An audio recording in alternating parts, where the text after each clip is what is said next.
22nd meeting, which we had made some changes to, and we agreed upon. I did read them on the email. We don't have them available to sign now, so we can put that off till the next meeting. Shall we? So we'll actually be here, it's time to sign them too, so. Right. It's all at once. That works. Did you get a chance to read those on the email? Do you remember? The April 22 Yeah. ones? No, I just read these while I Okay. was sitting here, so May 20th we can.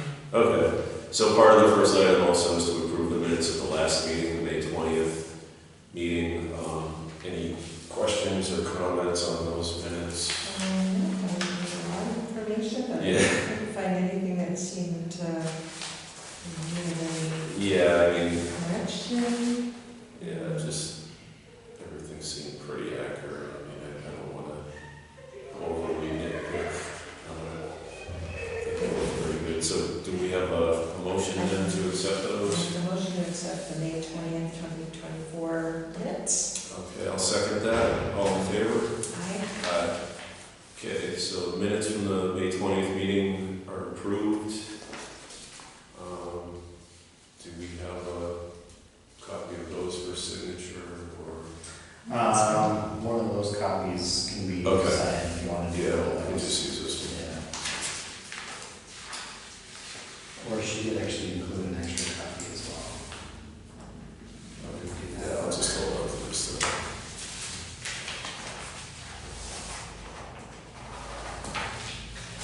She did actually put a copy of the April in my book. Oh, there you go. So, oops. Okay, so, would you prefer to just put off the April one to the next meeting? or- Yeah. Okay.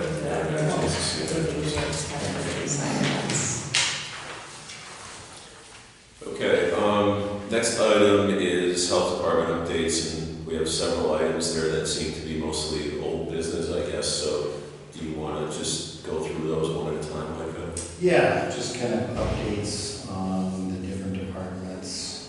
So I'll just go down the list. For Veronica, for the prevention coordinator, she did a pre-prom event at Gardner High School. Did the Morgan's Message Games at Oakmont with a student-led event focused on student-athlete mental health and suicide prevention. Drug Story theater performance at the Gardner Academy, substance use prevention and education. She has GCAT chat with Hayfield Wayfield Commons coming up. We're also working on finalizing the plans for the National Night Out events to be held on August 8th. So instead of pizza, as we've done last year's, the senior center is going to be doing burgers and hot dogs and stuff like that. There's going to be a company that came and did an event earlier this year, giving out free haircuts to any kids who want free haircuts. So that seemed to go off pretty well. And the trackless train. And then she's also planning for some more fall events, domestic violence vigil, AE 10-year anniversary events, a prevention conference, Project Redemption at Alyssa's Place, and Ripple Effect Centers. Next is the landfill, transfer station, and solid waste. So I just finished up our annual grant application for the recycling dividends program. They changed the criteria a little bit, so that amount might drop from what it has been previously by a few $1,000s. But this year I'm going to be working on qualifying for the new categories. So there's some newer categories like a DEI category where we can put out more information in multiple languages. We can have like reduced fees for the transfer station if somebody's having a hardship or elderly. We can either do like a free or a reduced transfer station pass.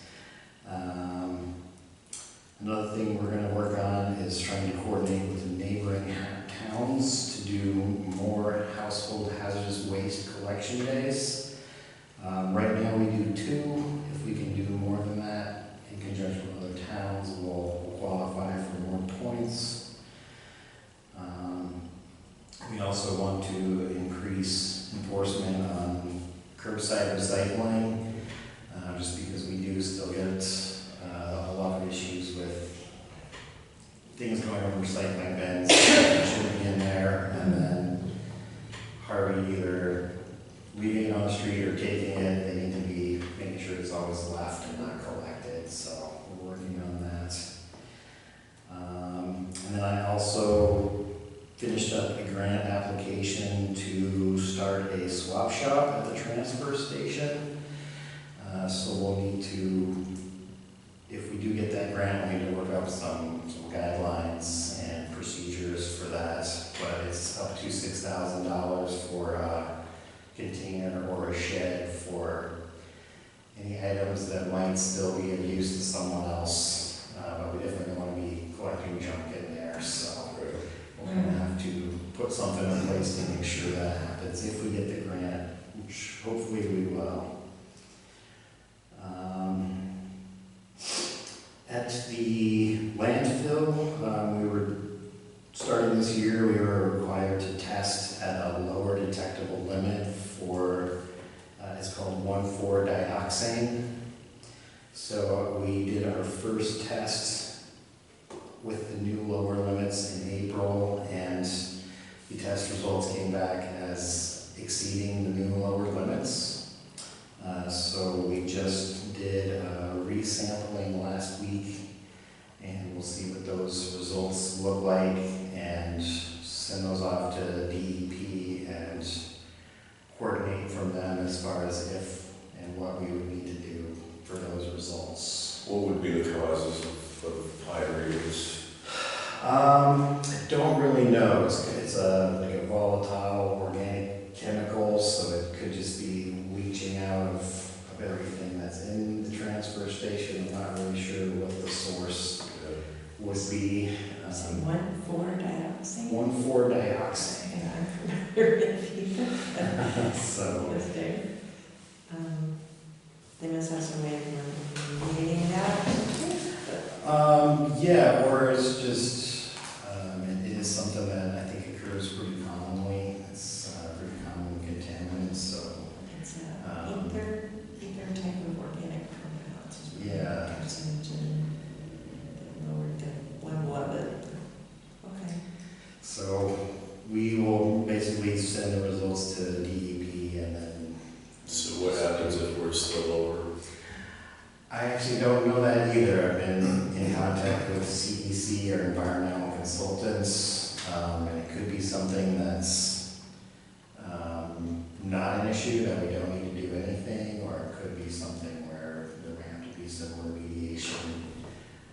We're just kind of waiting to go through the steps from having an overage on the initial test to resampling now, and then we'll go from there based on the resampling results. So we'll keep working with them.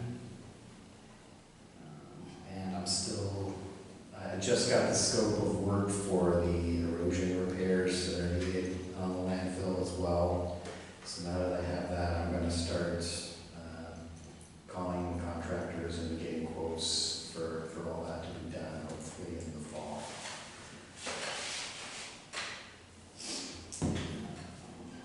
For the transfer station itself, I've been looking at prices of neighboring transfer stations and other recycling centers, and we may want to look at the current fees that we charge for everything.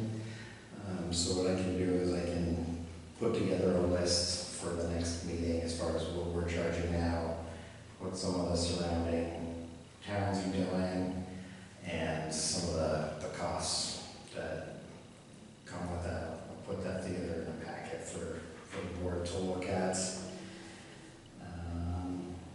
That's pretty much all I have for landfill and solid waste. For housing and nuisance inspections, we've gotten about 25 new crash and trash property complaints since the last meeting. And now about a total of 30 open cases. So that's to be expected this time of year. And Usually not many, I mean, it seems like a lot. it is a lot. So I don't know how this compares to last year, but we're keeping track of everything with OpenGov now, so we can have those numbers. And it's still kind of the beginning of the year, so a lot of people are getting on top of it once they get something from us. So we are getting a lot of those closed out. Since the last meeting, we've done about 10 new housing complaints for the sanitary housing code. And we have about 20 cases open for that. The last thing I wanted to mention for housing is that we did do a routine inspection at the Super 8 Motel today. And everything looked pretty good. They have a copy of the inspection that the state also recently did. So they are working on any issues, and it seems like the control is going to kind of go from the hotel owner to more of Mock, who's in charge of the facility, starting July 1st. So they'll be able to do a lot more of the repairs and any kind of, we didn't see anything major today when we were looking, just minor things like torn screens and some mildew around the windows, things like that. So we'll be continuing to work with them and looking at any pest control reports, any kind of reports they have for us on that. But it seems to be going fairly well over there, managing it pretty well. So next up is food. There was a relay for life on June 8th. There were 6 food vendors. The farmers market started on Saturday. I think there were only 6 food vendors who needed a license. If you're doing like unfiltered honey or eggs or uncut produce, you don't need anything from us for that. So Angela went and inspected those. We have the food truck festival coming up on July 13th. I think we have 13 trucks lined up for that right now. And that's all being coordinated by Mark Gallant of Woo Trucks. So he runs a licensed food establishment that almost all those trucks are using as their commissary kitchens. So it's nice to have them all coming from the same place and know all the requirements and everything else. What's the date on that again? I have July 13th.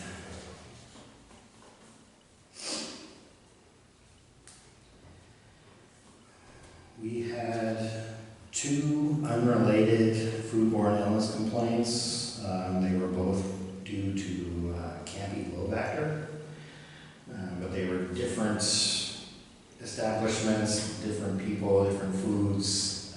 We did inspections and investigations at any of the restaurants they listed as having 8 in town, and didn't find anything out of compliance.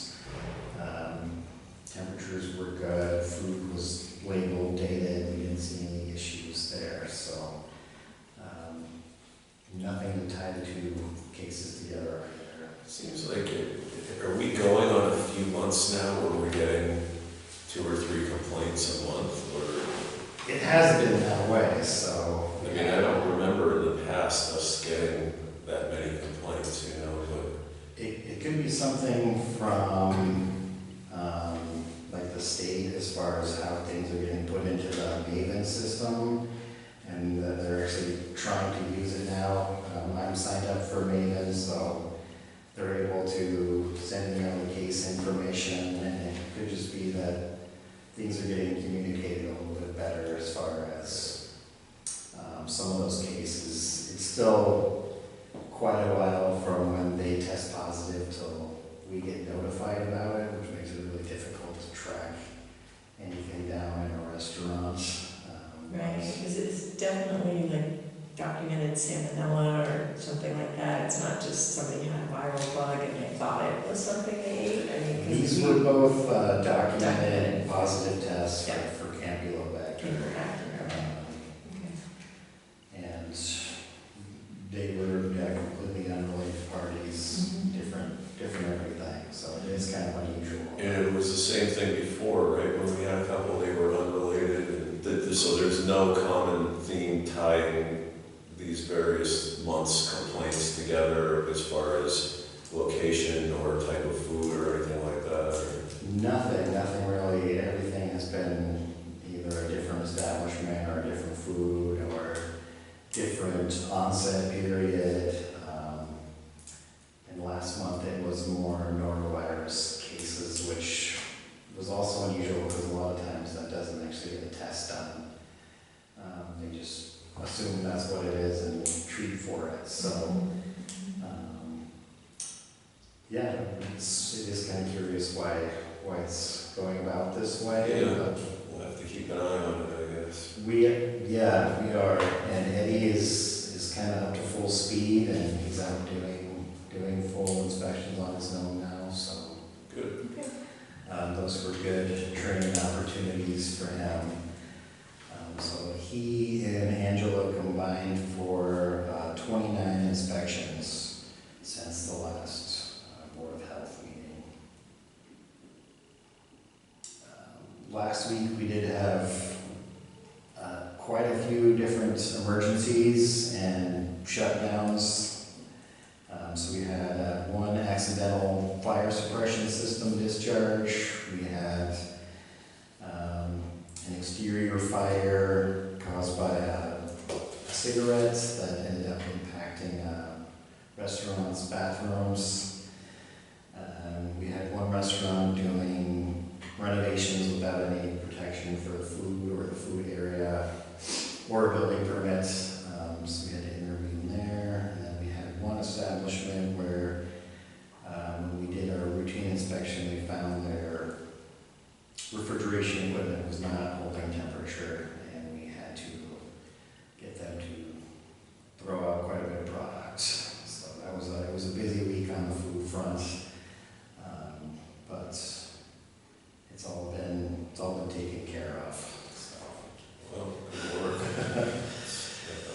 Yeah, so Eddie is getting kind of baptized with all kinds of issues right off the bat, so it's kind of a good thing. Let's see, just a couple more things. So the Massachusetts Department of Public Health started launching last year performance standards for public health for all employees, and that's kind of linked to a larger grant, so we're working to make sure we're as compliant as we can be with the new standards, and doing any kind of online trainings or anything that we need to get up to speed on that. So there's now a course for food, and there's a state course for housing that they'll want inspectors to be taking, because it involves like a study course online, and then there's an in-person aspect where they'll go do like mock inspections with somebody from the Office of Local and Regional Health from the state to make sure everyone's being more consistent across the board throughout the state, because that's been a long ongoing issue with just incontinuity between different health departments and different health agents, all kind of doing their own thing. So that's also another good thing we are trying to stay ahead of. And then the last thing I had on my list was there's a proposed city ordinance amendment for the formation of an agricultural commission. So I did write a letter in support of that, but just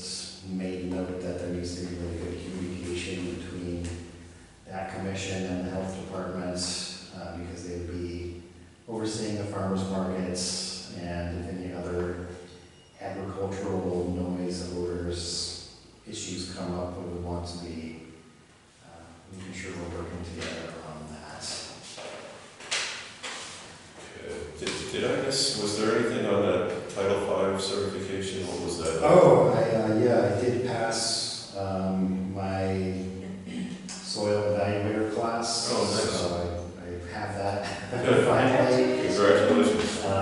Thank you.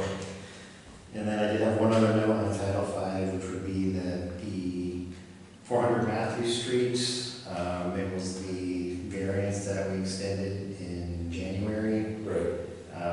He's coming up expiring as of July 1st, but I did go do a bed bottom inspection. He has most of the system components in, so he's pretty close to being in compliance with that and shouldn't need another extension. So he should have a working septic system here in the next couple weeks. Couple weeks. So when was the expiration of that extension? July 1st. Oh, so he's cutting it right to the... Cutting it very close, but we have the sand and all the piping in. I think he just needs to dig a trench to connect the last tank to the system. So that should be any day now. Good. I'm doing that, and then he'll just need to cover it up, have the engineer cover and inspect, and then I'll come do my last inspection, and we'll be able to sign off on that. So hopefully he can get it done before that date comes. I've been keeping a close eye on it. And I think that is the last note I have. Okay.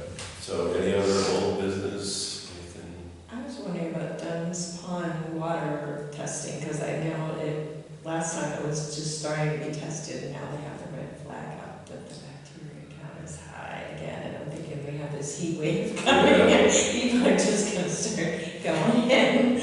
I don't know. So they don't report their results to us, so that would be curious to see. In the state website, I did see that. Yeah. All the water, public waters, recreational supply in the state, and you can look at Gardner and Dunn's and the one listed there.